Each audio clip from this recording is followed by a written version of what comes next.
Hi, everyone. We are waiting for Christian. Yes, here I am. Hi there, how's it going? I'm fine. How are you? I'm great, thank you. I think we can wait for a bit longer for other attendees to join, and then we can start. Okay, And just basically introduce yourself. And perfect. Yes, yes. Yeah, sure. Let's wait some more. Where are you located? we are in Tbilisi, Georgia, actually. Nice, nice. How's the weather over there? It's cold, but not so much. In the city, it's not so snowy, so it's good weather to like live. But we also have the mountains in Georgia, so it's like a lot of diverse weather. I've never been to Georgia, unfortunately. I really want to go one day. Yeah, maybe we'll see us in the nice conference that you're planning, I hear. Yeah. How long do you do this already? So actually, this year is going to be our third edition. We've done the past two editions in October. We wrapped up our second edition on October 7th and 8th. It was actually in Tbilisi. And for this year, we're organizing it on June 22nd, 23rd. So it's going to be a 2-day conference. Nice, nice.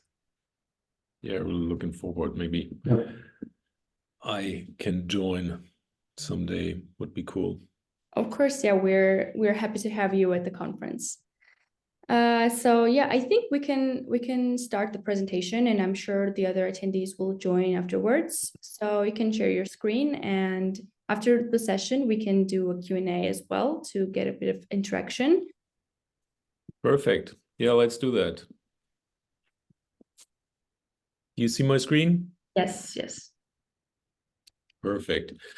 Yeah, so hello everyone. I am really happy to be here today. Very excited to today present you how to start a venture in Web3, or maybe why not to. And I really, believe this is a very interesting category at the moment and a very interesting topic overall. Short about me, I'm Chris. I'm a serial entrepreneur, started 8 companies. I exited 3 companies of these. I'm specialized in, the biggest company I had was an analytics company, Google, competitor of Google Analytics. But I also, obviously now I'm focusing on the topics of Web3 and AI and the whole topic of, B2B development. My hobbies are water sports. I do a lot of foiling and skiing as well. I have a family with 2 kids, and my current company is called Tsunami.io.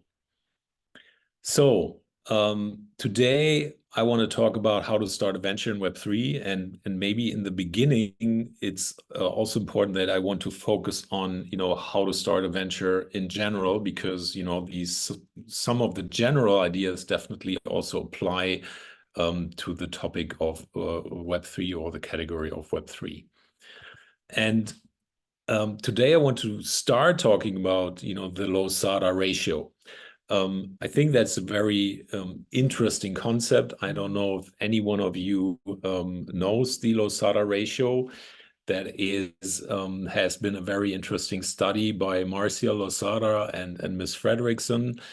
And it basically was analyzing which of the businesses that were looking at a certain study were the most successful ones. And the Losada ratio is a ratio 5 to 1. There have been other studies where it was supposed to be 2.9 or 3 to 1, but the authors of the study in the end came back and said no, it's rather 5 to 1 than 2.9 or 3 to 1. And what is it about? It's about the amount of positive and negative interactions, or the amount of appraisal versus feedback. Yeah, meaning you have to go, 5 times, well done, well done, well done, until you are allowed to say one time, not so good. Yeah, I think that's very important. It also applies not only to businesses, but interestingly enough, also to relationships, also to your kids. You know, how you give feedback to your kids, and obviously in pretty much any human interaction. So 5 times you say that, and only one time you say that. Yeah, that's important. And actually, even better, you should start and you should end with a well done. And why am I starting with this? Because I believe it's, if you want to become an entrepreneur, your entrepreneurial life will more be like this.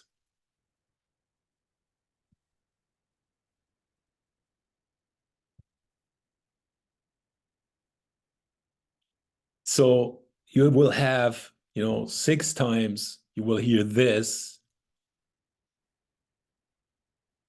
until, or this, until you see some success in the beginning. And it can even become worse.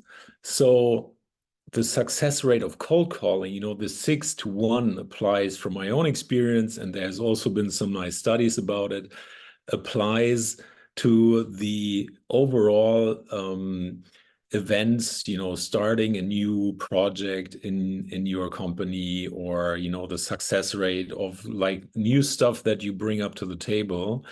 But it's nothing against cold calling and sales. In sales, the success ratio is actually 49 to 1, or success ratio is 2% or 98% failure.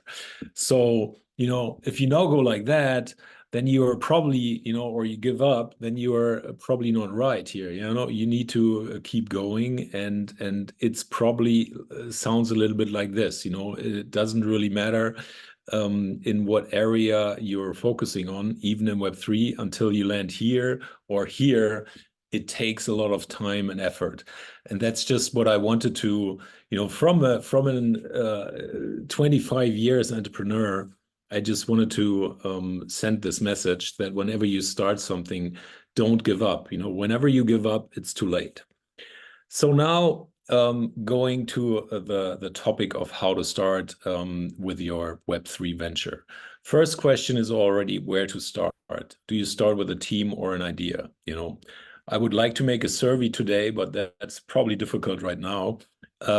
It's to me, it's always better to start with a team, to be honest. Why is that the case? Because the team has a lot of advantages if you start with a team. The idea is usually only 5%, the execution is 95%. So if you pick the right team, you show who is on eye level with you. You pick the right quality of the people. You show that somebody else is also interested to start something with you. It also tells something about yourself. It's hard to convince other people to start a venture with you. If you fail here, it's already a sign that maybe it's going to be hard to add more people to the team, or maybe also convince advisors. So especially for first-time founders, I would argue it's very helpful to start with the team.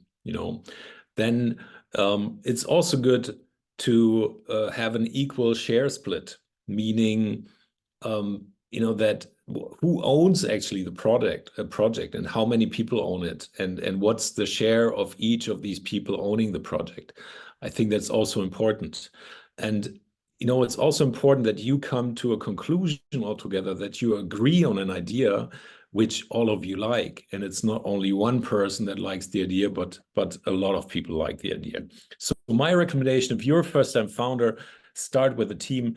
If you're obviously an experienced founder, you can start with the idea and get the team to the table. That's not a problem at all. But my recommendation for the beginning, look for another founder, look to team up with someone, and it will make life a lot easier. Also because founders have to have, you have to cover a lot of expertise. You have to start from developing a product, looking at the designs, the UX, to selling it, marketing it, to do the accounting, to funding. So there are a lot of areas of expertise, and probably you are not the only one, that can do everything of these categories at best, So maybe try to find someone that completes the team, that, within your area, you're the boss, but in some other area, maybe this other person can do a better job. And usually it's a CEO, CTO couple that sorry, that works best, because on one side you have the business, and on the other side you have the technical expertise. Obviously, the CE part can be on technical or business side, that doesn't matter.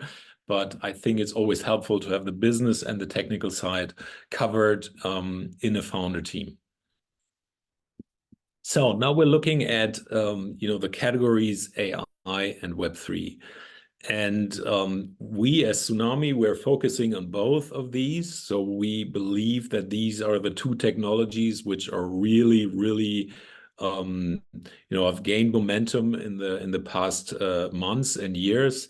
AI especially, obviously, but we are very much focusing on Web3 at the moment, because we see for startups quite a bigger potential, because a lot of the value that is being generated in AI will be covered by the gen models like OpenAI or Gemini, or others that produce the hardware for this. And that's a very hard market to enter. And that's why we believe it's going to be difficult to not just produce AI wrapper. Therefore, we believe a lot in Web3 and Web3 startups, because there's a lot more potential to start ventures in that area, which are maybe supported by AI. So, the topics, how now you have a team, how to get closer to this topic, what idea am I pursuing, And here, there has also been done a lot of interesting studies. How do I get my Lambo to the moon is the question on this slide. And there have been quite a lot of analyses around, which factors actually produce success. And the interesting part, a lot of people say, well, it's a great team, or they have been funded the best and the most amount, or the idea was just really, really good.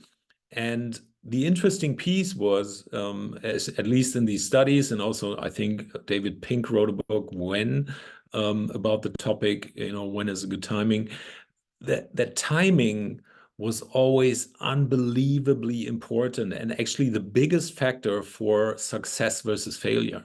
The timing has to be right. And it's probably hard to predict when is the right timing for certain topics, because you always have to start something. But we believe, or I personally also believe, that the timing is definitely one of the most important factors for starting a successful venture in Web3. And I also want to explain a little bit why I believe that, because these are the investors. Usually, they usually look alike. Why do they look alike? Because they usually have the same life. They have 2 to 4 kids. They're wearing a vest. They often wear sneakers. They have a big mortgage to pay off.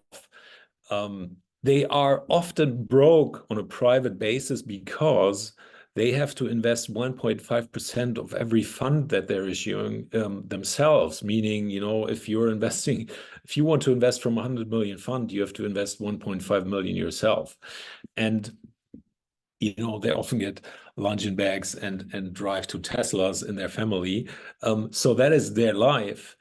And the interesting piece that maybe not a lot of people know, that 85% of the time these people are not looking to invest into ventures, but they are looking to get funding themselves.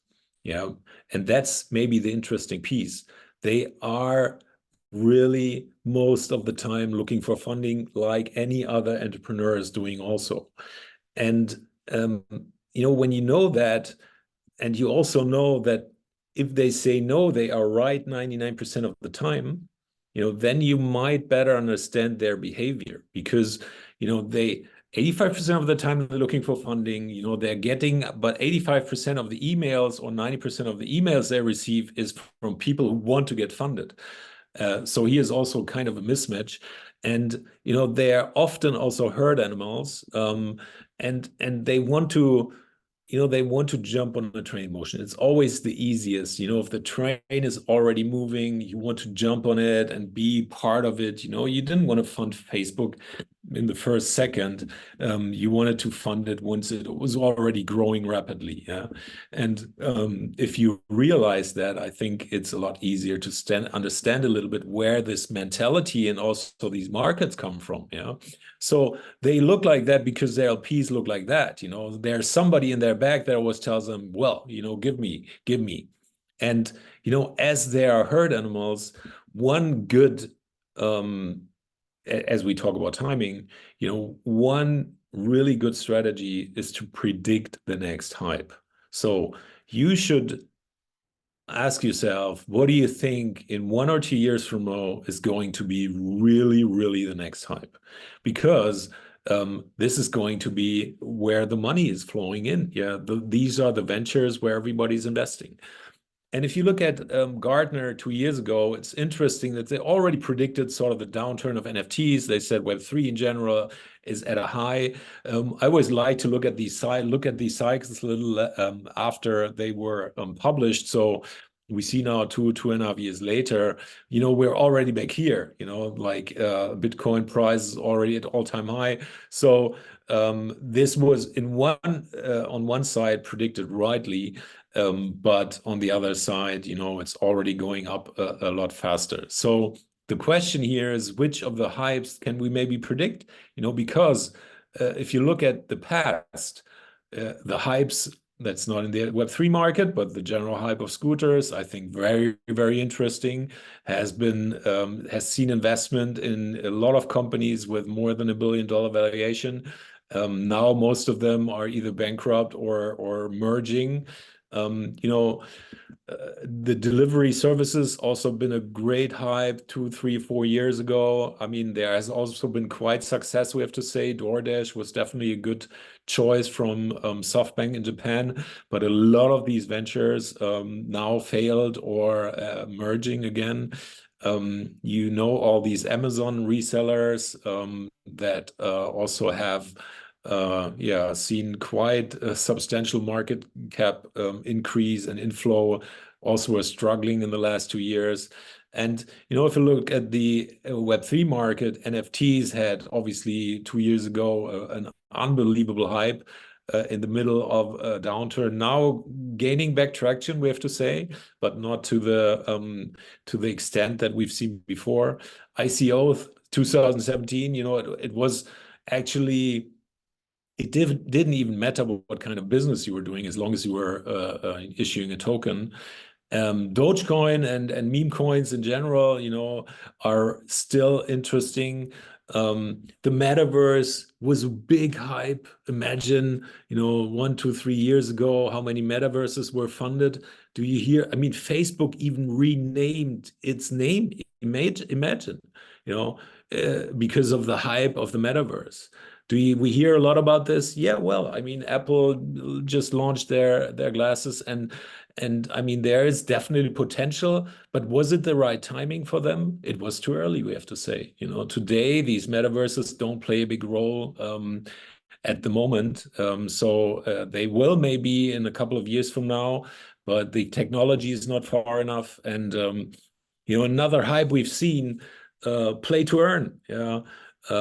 Philippine taxi drivers were actually quitting their jobs to be able to play Axie Infinity and let ugly creatures shoot each other. I mean, that was a big hype. also really failed to persist. And I think that's an interesting one. You have to look, where is the next hype? If you manage to do that, that's definitely the best topic to choose. Another approach is, selling shovels in a gold rush.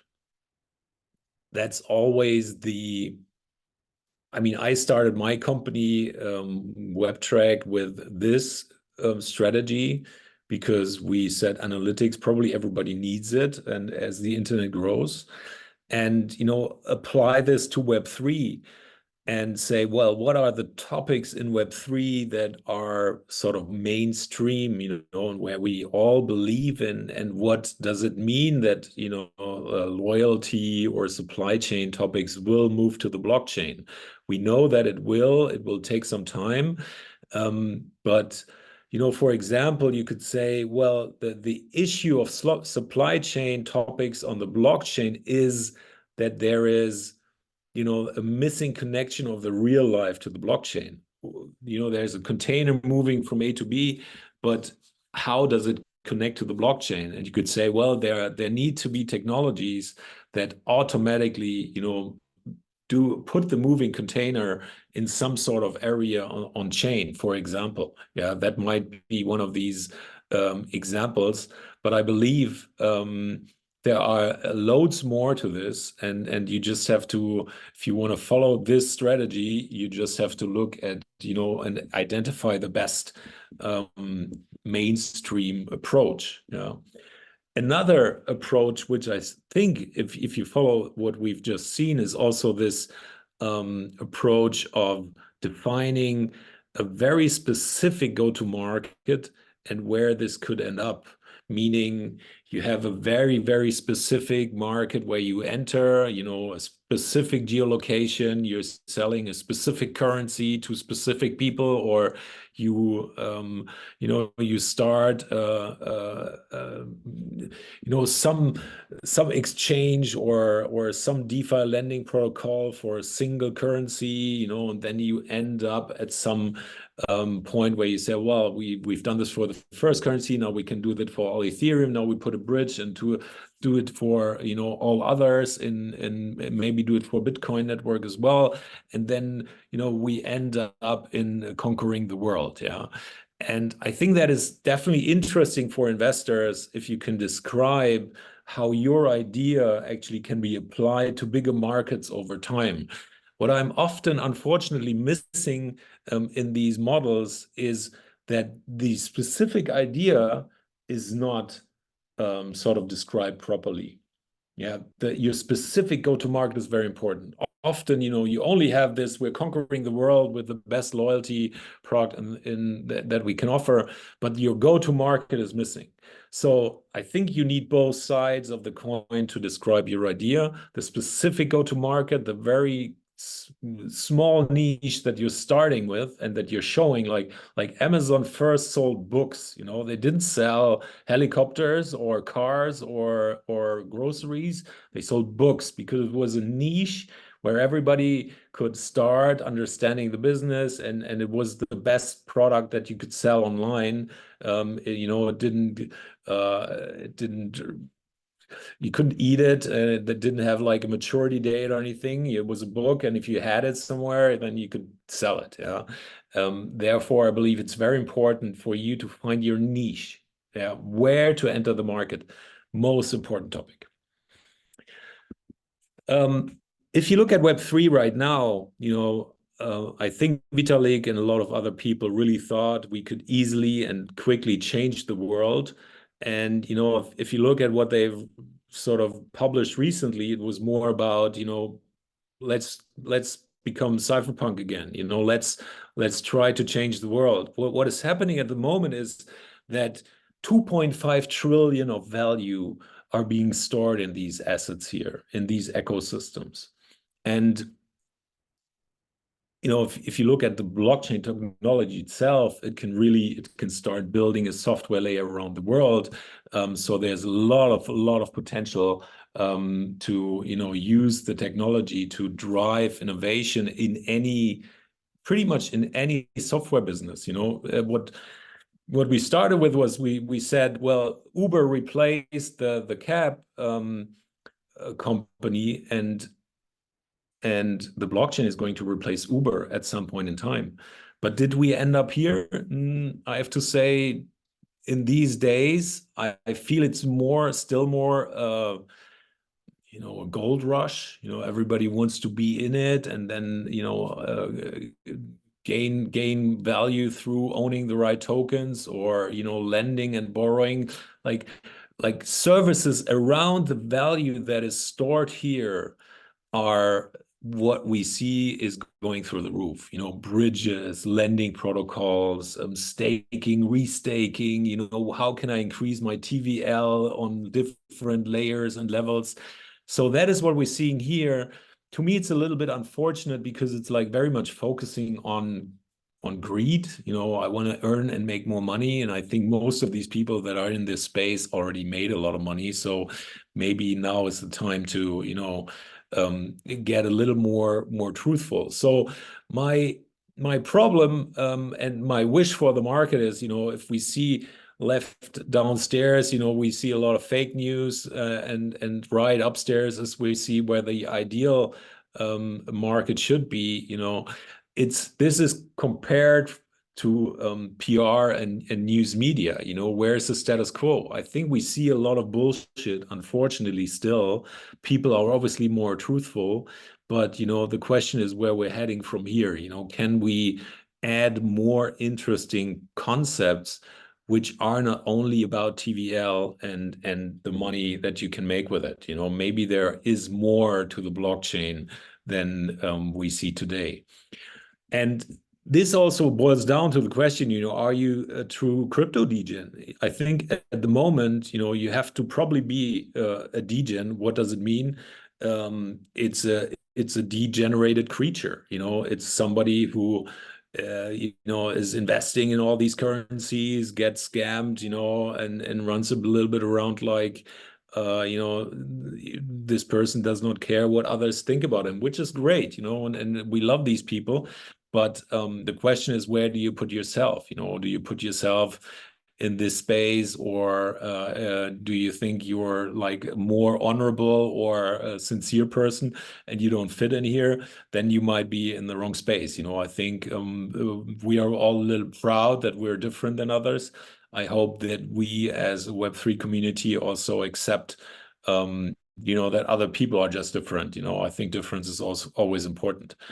So coming to a point, and sorry for the bad design here, I've just been to ETH Denver.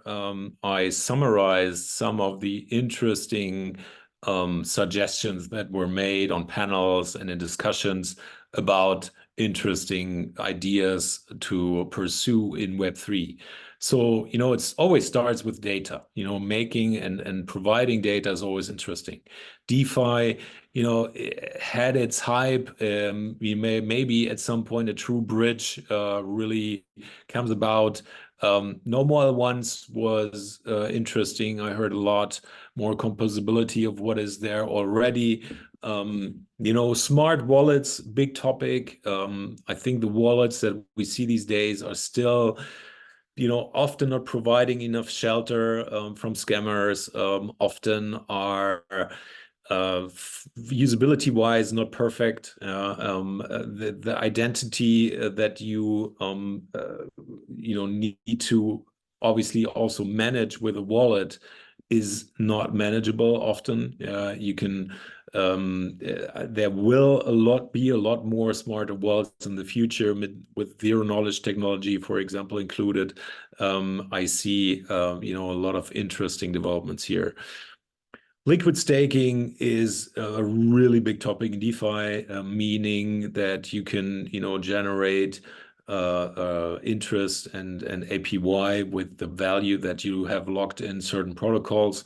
It's said that it's roughly 60% in DeFi, so most of the value locked in DeFi is through liquid staking. Liquid means that you easily can obviously get out of the sort of protocol that you were investing in. NFT I think that's really an interesting piece. NFT will never stop, and there is the identity piece connected to this. Identity is definitely a huge topic. A lot of players are trying to, cover this somehow.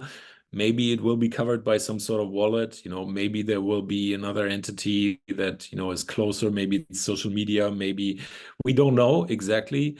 Maybe it's also your smartphone that will cover this. But I think, or we think that, that within that space, identity is obviously becoming more and more important, as also regulators are asking you to identify yourself at any given point in time.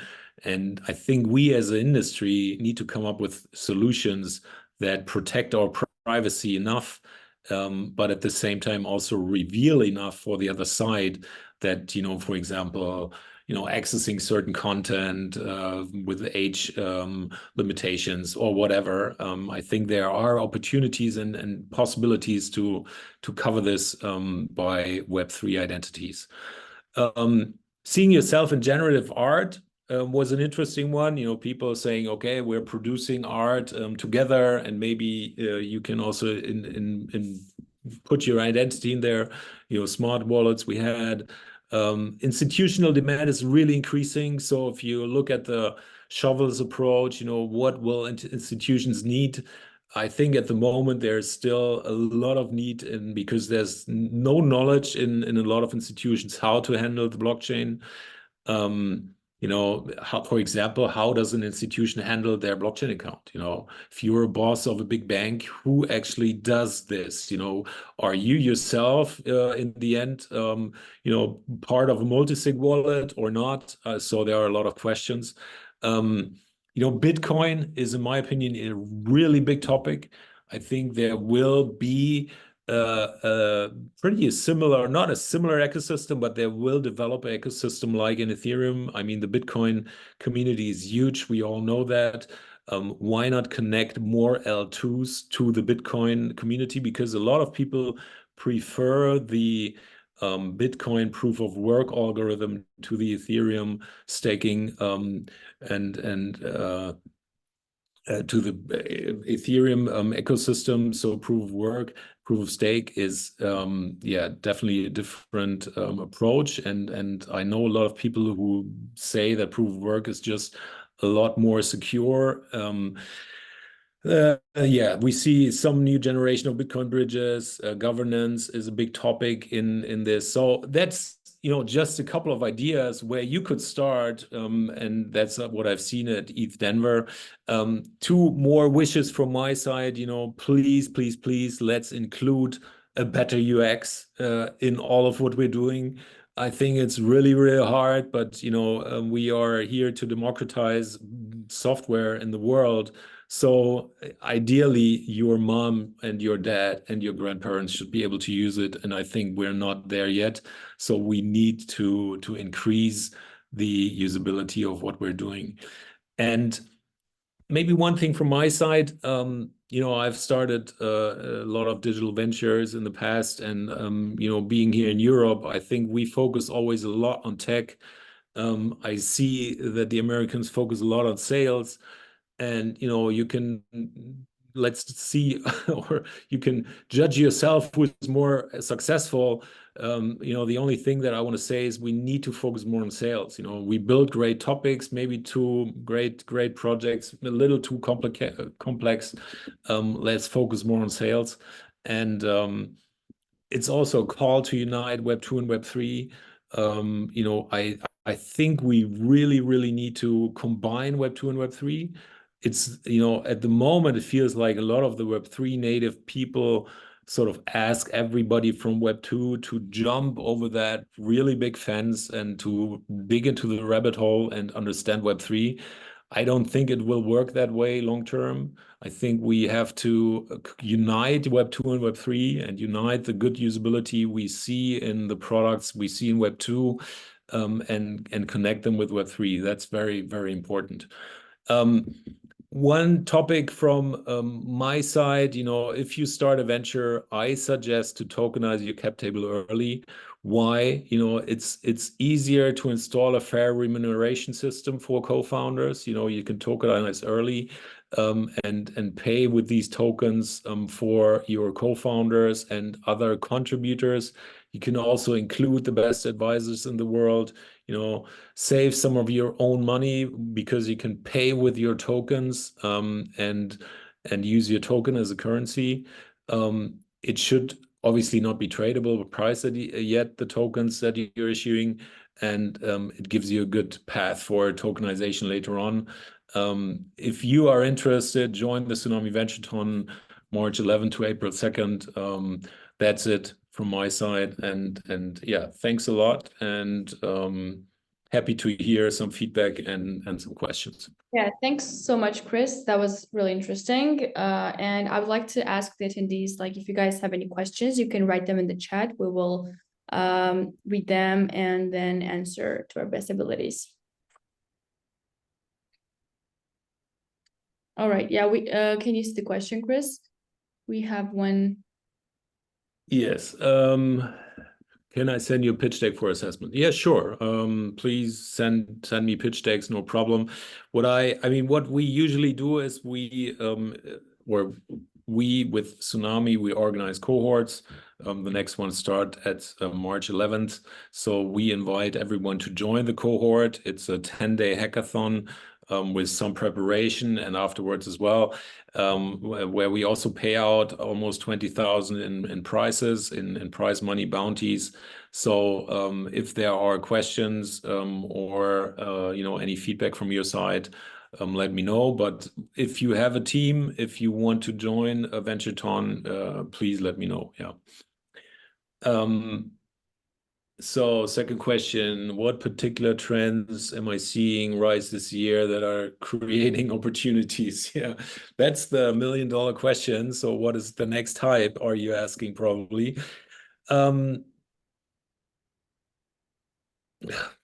It's really hard to tell. If I were to be able to look into this glass bowl, what I think is interesting is definitely Bitcoin L2s. Yeah, because there is an unbelievable amount of money within the Bitcoin ecosystem. That's like almost half of the total value in cryptocurrencies, and that is, it's not being used at the moment. It's pretty much, it pretty much stays there, and ETFs are buying Bitcoin and so on. It's the gold, the digital gold. But with Satoshi and smaller chunks of Bitcoin with lower gas fees, there's obviously the opportunity to build an L2 ecosystem. And I think it's interesting that we haven't seen the growth of this so far, not that much, because obviously around Ethereum is built for this, but I believe that there's potential that the Bitcoin ecosystem, and there's a lot of people who love proof of work, that around this ecosystem there will be an L2 ecosystem as well. So next question, what types of Web3 business models do you expect will gain traction in 24?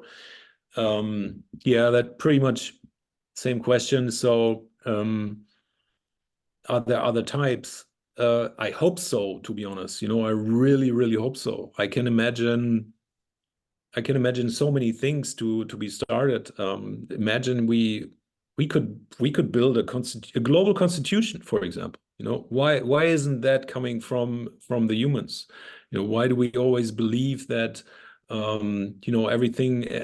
everything's like a legal system needs to come from the governments we are looking at the moment, and we see how irrational they behave, and they're fighting each other. So why can't we start looking as humanity to the blockchain and say, we can develop stuff for everybody, and nobody can stop us. It's a roots movement, and I really see a lot of value there. And it's, in my opinion, unfortunate that 95% of the people, try to focus on the degen stuff, So let's see. But yeah, I gave you some examples. What is the next? More mainstream users enter the Web3 space. How should startups think about tailoring products and messaging to connect with this new demographic? That's a very good one. I think it's all about UX and maybe some cybersecurity. Yeah, because I don't know how you feel when you get an email saying, yeah, get this airdrop from this funky protocol, just connect your wallet. I always feel a little bit, left and lost lost and say, oh, I don't know if I'm allowed to click here. Good that my MetaMask is warning me here and there. I think the usability is just still horrific. It's not possible for the normal user to do this. Just within my company, my developers just asked me, to do some sort of governance, and now it's going well. I remember that last year it was like, yeah, you have to install this client and then here and go click there, and it's still very, very clunky, and I would like us to focus a lot more on UX than now,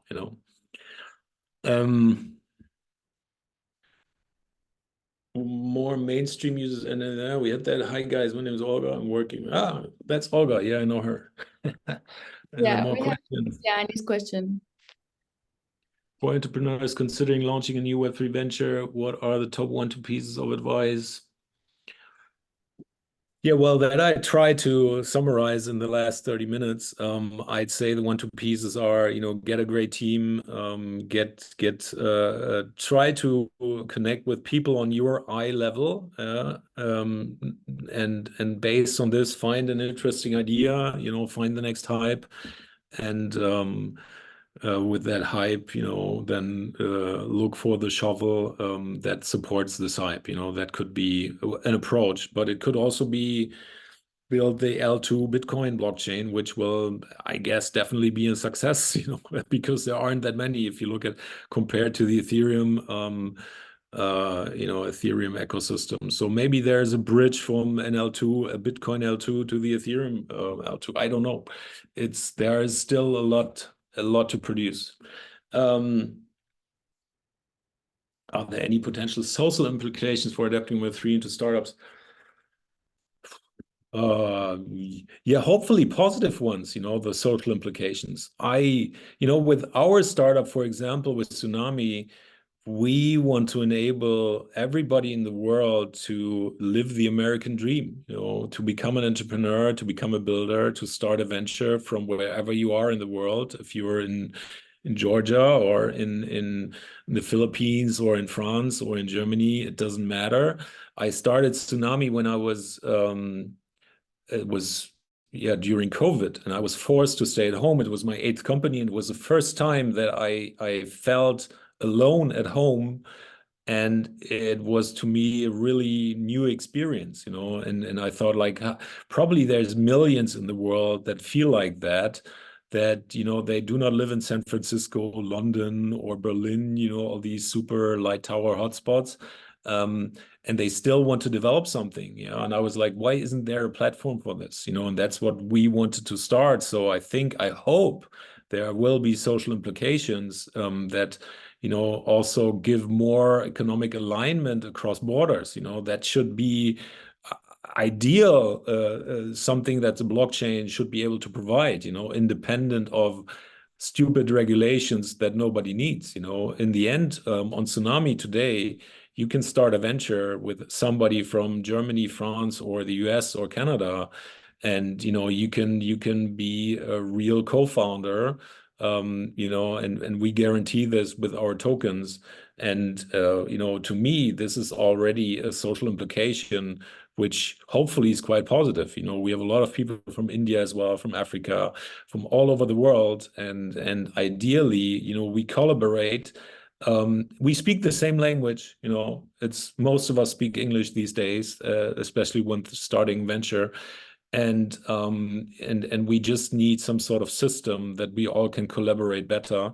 But I don't see a real reason why this shouldn't be possible, you know. And I also believe that there are, you know, we had a lot, an employee in Iran, great guy, you know, he was contributing to the ecosystem in a perfect way. Why not? You know, you can have a stupid government, but you can make the difference by contributing to great projects. Yeah. So Yeah, do we have any more questions, guys? If you have, you can write them down. If not, we can wrap our webinar up. And thanks, Chris, firstly, for joining us and just giving the insightful presentation. It was quite fascinating. And thanks to all the attendees who joined and interacted with us. And we will see you at the Gamify, Chris. Looking forward to it. thank you. Thank you. Have a great day, everybody. Thank you. Bye. Bye.